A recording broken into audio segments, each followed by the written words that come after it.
companheiras de mesa, eu acho que meus companheiros e minhas companheiras de mesa aqui, e vocês todos, pesquisadores, militantes, autoridades religiosas que se empenham para conquistar o espaço que é devido, merecido, né?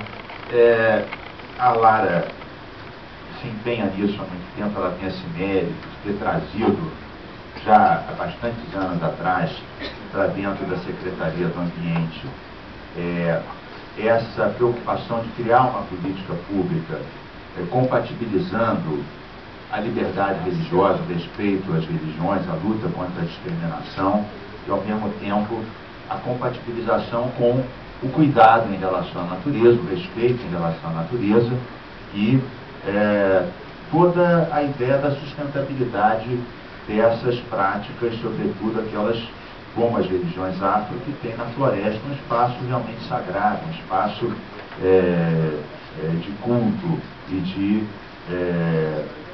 em suma, de confraternização, de respeito, de toda a prática religiosa. Então, isso foi sendo trabalhado ao longo dos anos pela Lara, também com o nosso apoio. Eu me lembro lá atrás, Lara, um dos produtos que eu gostei muito, entrou no nosso livro, foi aquele decálogo das oferendas. Então, à primeira vista, algumas pessoas não entenderam bem, achavam que o decálogo era tipo assim, não faça isso, não faça aquilo, apague a luz, não deixe a vela, não faça... E, na verdade, era uma coisa muito mais do que isso, quer dizer, era uma integração, o reconhecimento de que o respeito profundo às religiões, a luta, sobretudo com religiões que são estigmatizadas, que são discriminadas, daí a importância das jornadas contra a intolerância religiosa, que tem ganhado cada vez mais força e que representam um amadurecimento da sociedade, né, de não permitir que isso aconteça. Está aqui, então, a Lara me deu aqui um resumo do decálogo. Né? Parceria com a Casa de Mediata, Detal Chumum, os autores.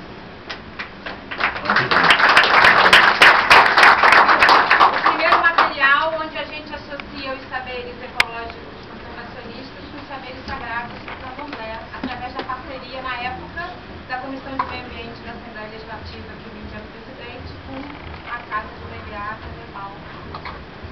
Sim, então, esse passo que está sendo dado agora, um produto de várias reuniões, reflexões, saberes, eu acho que aí já vai ser realmente uma institucionalização disso. Não no sentido que o Estado vai trazer para si qualquer tipo de controle ou domínio, imagina, a última coisa que a gente quer na vida. É o contrário, dizer que esses espaços estão à disposição. Quando a gente chama, e aqui é interessante, por isso que eu pedi para eu botar outra vez, essa cogestão, e nessa cogestão, os espaços participativos, a gente está fazendo o contrário. Cada religião, cada terreiro, ele tem a sua gestão, a sua autogestão, a sua autoridade. O que a gente está dizendo é que o Estado tem que abrir espaço para essa autoridade também ser reconhecida e ter um poder de decisão sobre alguns espaços. Isso eu acho que tem, não sei qual é a vossa apreciação, mas eu vejo que isso tem um papel muito grande de reconhecimento, de legitimação e de parceria, quando o poder público ele sai da posição só de dizer se pode ou não pode, e constrói em conjunto uma política pública de respeito, de garantir espaços, não só para o culto, mas que a Lara falou mais, não, mais do que isso, você ter um pequeno horto, por exemplo, de produzir. Eu me lembro, Ivanir, no passado, falou exatamente isso comigo, e a gente conseguiu isso fazendo um espaço, né? Quando a gente lançou, há muitos anos atrás, o programa Nas Ondas do Ambiente, as rádios comunitárias estavam sendo perseguidas. É um tipo de perseguição diferente.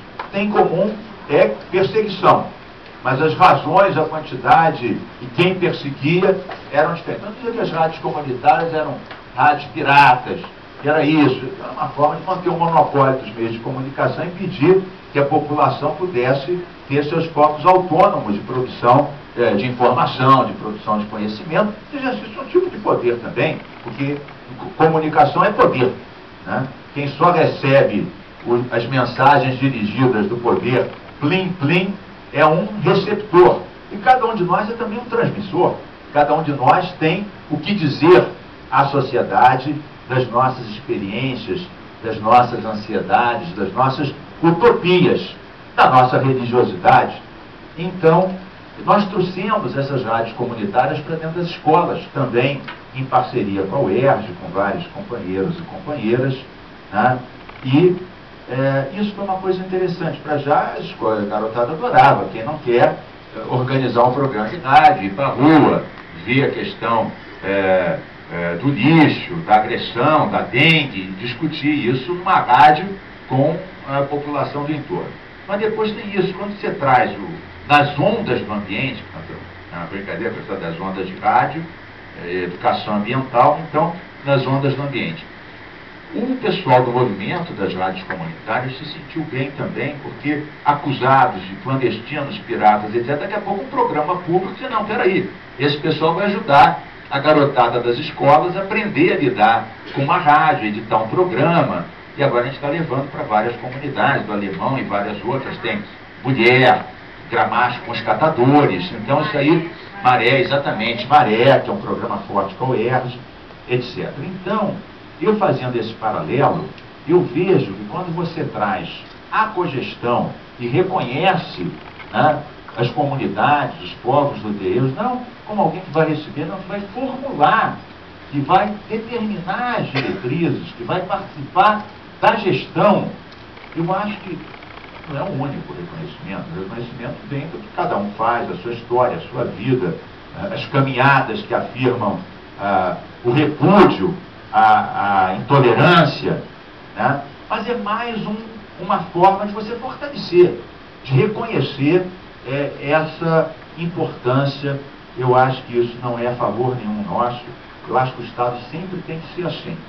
Uma verdadeira gestão participativa tem que abrir o caminho para o movimento das mulheres, para o movimento negro, para o movimento ecológico, para o movimento contra a intolerância religiosa, um movimento que afirma as religiões afro e todas aquelas religiões que têm muito que ver com a formação original do nosso povo, da nossa cultura. Querer passar uma tesoura nisso, querer desrespeitar isso, acho que querer tirar um pedaço do nosso país, um pedaço importante, formador da nossa cultura e, portanto, decepar a cidadania de todos nós, indiferente da religião de cada um. Isso é parte constitutiva do nosso acervo, da nossa civilização, do que ela tem de civilizada. Então eu fico particularmente contente de ver Lara e equipes todas que militaram nisso, e todas as pessoas que vão agora receber também os seus diplomas, né? Os nossos pais e mães dos terreiros todos, que isso, eu vejo isso como um avanço, um reconhecimento, um percurso e também uma coisa educativa para que outras áreas do governo também se abram dessa maneira através de mecanismos de gestão participativa.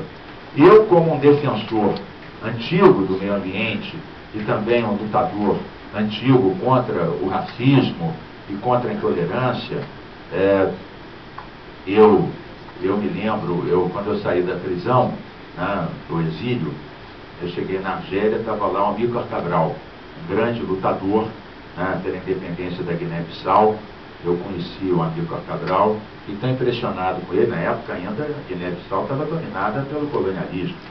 Eu prometi a mim mesmo e a ele de que eu trabalharia de alguma forma na Guiné-Bissau quando ela fosse independente. Isso aconteceu, ele já tinha sido infelizmente assassinado pelo colonialismo, pelos agentes da PIDE, mas eu voltei 3 vezes para a Guiné-Bissau, né, nos anos 77, 78, 80, portanto isso aí já faz muito tempo, cada vez missões de 1 mês, 2 meses, ajudando a formar quadros regionais, porque o colonialismo ainda rapou os quadros todos dirigentes, que é mais uma outra questão da dominação, que é a dominação do saber da gestão.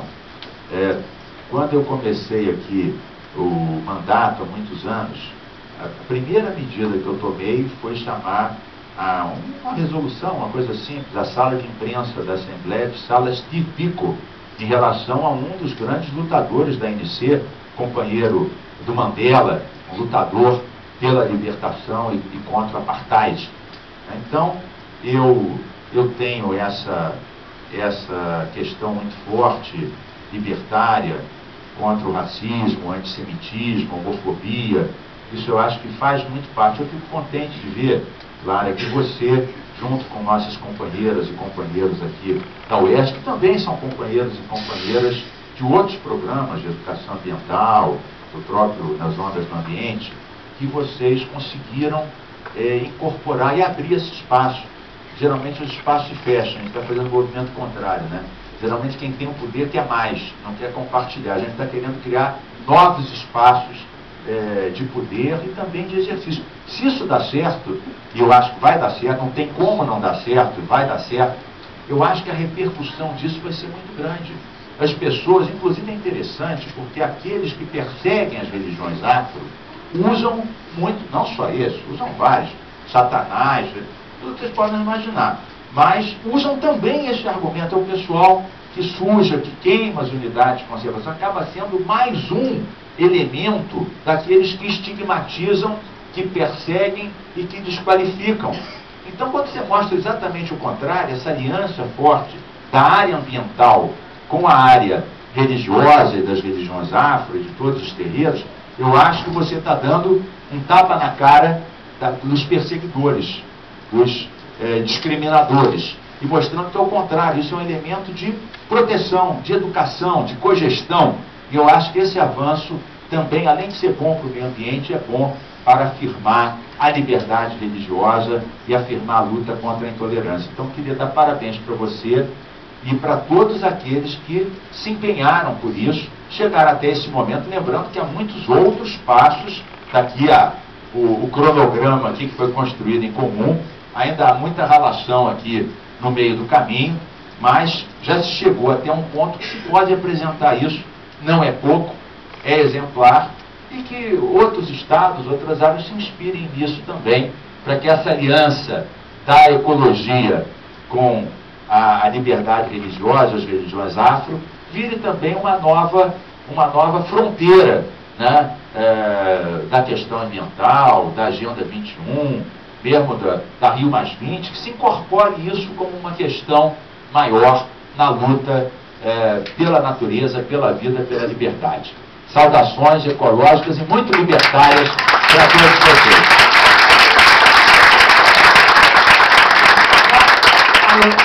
A gente vai iniciar então o processo